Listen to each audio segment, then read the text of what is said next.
a ascensão da União Soviética. Bom, com a Revolução Russa, a União Soviética ela começa a crescer exatamente de forma econômica, ou seja, ela começa a ter uma indústria forte. Que indústria é essa? É a indústria bélica.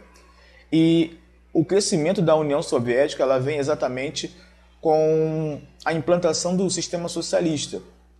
Então, assim, essa implantação do sistema socialista, ela dá um pulo, ou seja, da União Soviética até a Rússia, ou da Rússia da União Soviética, há um crescimento muito grande. Então, isso faz com que a unificação desses países, formando a União Soviética, tenha um crescimento muito grande. Além disso, os soviéticos tinham um poder bélico muito grande, ou seja, era uma grande potência. Perfeitamente, nós temos aí a implantação de novas tecnologias. Nesse momento também há uma ascensão na questão dos filmes, né, americanos. E aí temos figuras importantes nessa ascensão da União Soviética. Temos aí Vladimir Lenin e Stalin. Vladimir Lenin e Stalin foram praticamente os caras que fizeram o crescimento da União Soviética. Interessante que o Vladimir Lenin ele participou da Revolução Russa, praticamente. O Vladimir Lenin é o carequinha aqui do lado, tá? É o carequinha, tá? E o Stalin, né, que o pessoal fica zoando o cara, o Stalin é o bigodudo aqui, o ratinho. Ratinho! Então, assim, o interessante é que ambos tiveram uma participação muito importante no crescimento da União Soviética. Stalin, praticamente, olha que fato interessante, durante a Segunda Guerra Mundial, Stalin se achava amigo de Hitler, mas na verdade ele foi traído por Hitler, né? Porque Hitler, juntamente com as tropas alemãs, quiseram invadir a União Soviética, mas só que Hitler perdeu por frio, 2 vezes, né? A Alemanha perde no frio. Então, teve uma participação importante nesse processo de ascensão da União Soviética. E justamente assim, a União Soviética não participando da Segunda Guerra Mundial, ela praticamente ela ganha lucros e não sai em desespero. Por quê?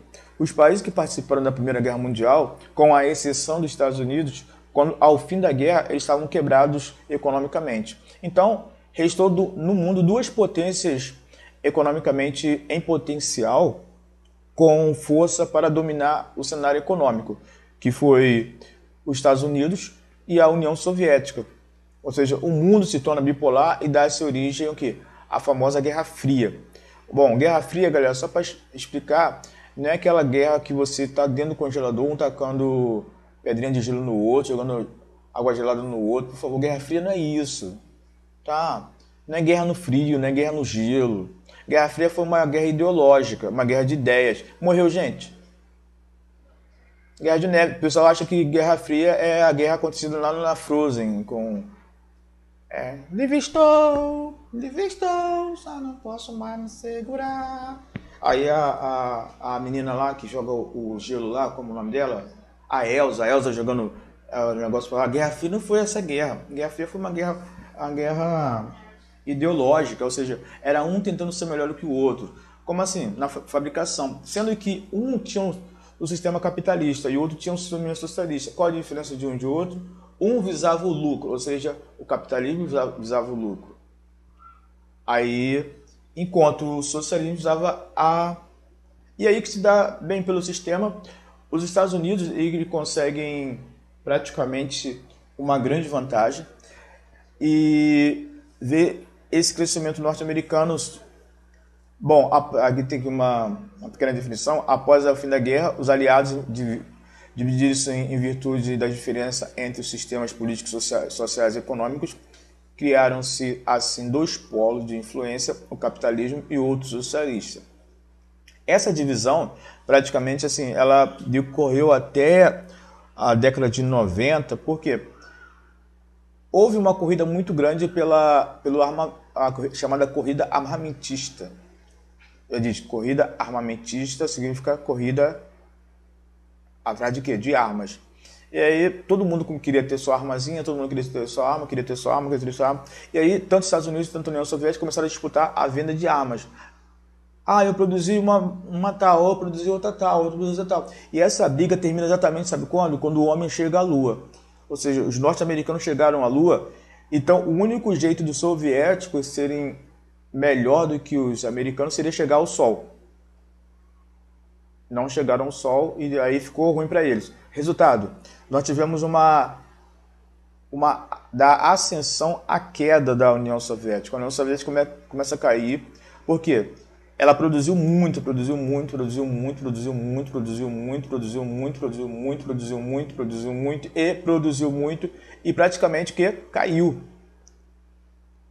Resultado, cai numa crise profunda e nessa crise profunda se vê a necessidade de que acabar com essa conjuntura que começou lá em 1917, a chamada União Soviética, a União dos Países Socialistas. Com o fim da União Soviética, o que fazer? O fim da União Soviética simbolizou muita coisa, simbolizou que aquele sistema não tinha mais espaço no mundo. Para vocês terem uma ideia, hoje no mundo, temos exatamente 220 países no mundo, 3 países são socialistas. A Coreia do Norte, China e Cuba. São os 3 países socialistas que restaram o mundo. De 220 sobre a 3, é sinal que a coisa é muito boa. Mesmo assim, a China hoje, ela é meio a meio. Meio a meio, como assim? É tipo traquinas meio a meio, sabe? Então, é bem dividido. Então, assim, nós vimos o barco da União Soviética afundar e, com isso, o fim da União Soviética. Bom, o fim da União Soviética significa um recomeço para a Rússia. Ela volta a ser Rússia. Você lembra o que eu falei para vocês? De 1990 até cá, começa a Rússia. E um grande marco é o Muro de Berlim. O Muro de Berlim foi a influência. Tivemos lá Pedro Bial mesmo, do Big Brother. Do Big Brother, lá segurando o pedaço do muro de Berlim. Resultado, figuras importantes começam a aparecer no cenário russo. O primeiro dele foi Mikhail Gorbachev. Mikhail Gorbachev, ele vem com uma proposta de ter um sistema político, um plano político chamado Perestroika. A Perestroika nada mais é que foi um plano de resolução, de aparar as dificuldades econômicas. Ou seja, a Rússia, ela renasce com grande dificuldade econômica. Por quê? Teve um grande investimento. E a Rússia perde aliados econômicos. Que aliados econômicos são esses? Justamente são aqueles países que eu falei para vocês, a Eslovênia, República Tcheca, Estônia, Polônia, Eslováquia, Albânia, Bósnia e Herzegovina, Macedônia, Armênia, Ucrânia. Ou seja, esses países aí saem e praticamente a Rússia fica em decadência e tendo como grande ainda rival os Estados Unidos. Então, ele teve uma grande preocupação em fazer essa transição aí. Mikhail Gorbachev, ele fez essa transição. O outro presidente importante foi Boris Yeltsin. Boris Yeltsin, ele governa até 2010, por aí, 2010, sim, por aí, 2008, ele governa. E Boris Yeltsin, ele teve uma postura totalmente diferente. Ele quis fazer a unificação com os Estados Unidos, ou seja, tentar amenizar esta paz, harmonizar o clima da galera, fazer a galera ser amiga, aquela pá. Então, Boris Yeltsin tem essa proposta. E, assim, certo ponto deu certo. E aí, dos últimos anos para cá, o governo russo tem como grande representante o nosso querido Vladimir Putin. Putin é uma figura nervosa, calma, alegre. Essa é a figura dele. Ou seja, Vladimir Putin aparece como um grande homem, um braço de ferro da Rússia. Ele era militar, né? Ele era do exército russo, participou de algumas guerras. Ou seja, hoje ele tem alguns desafetos no mundo, né? Entre ele nosso querido Donald, McDonald's, Burger King, Subway, Trump. Então, assim, é um cara que hoje, né, todo mundo vê como que ele pode fazer isso, como é que ele pode dominar esse país. Hoje a Rússia, né, tá liderando as pesquisas para vacina, ninguém tá levando fé, até ficar com meio pé atrás, né? Como que tá essa vacina, como ela vai sair, será que dá certo, sim ou não?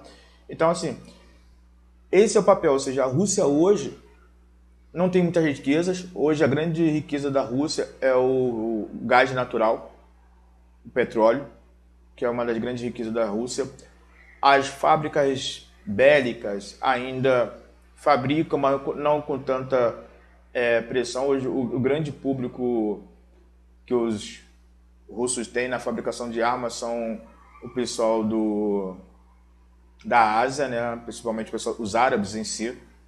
Perfeito? Então, galera, fica aqui o exercício da página 392 e o exercício da página 393. Ok?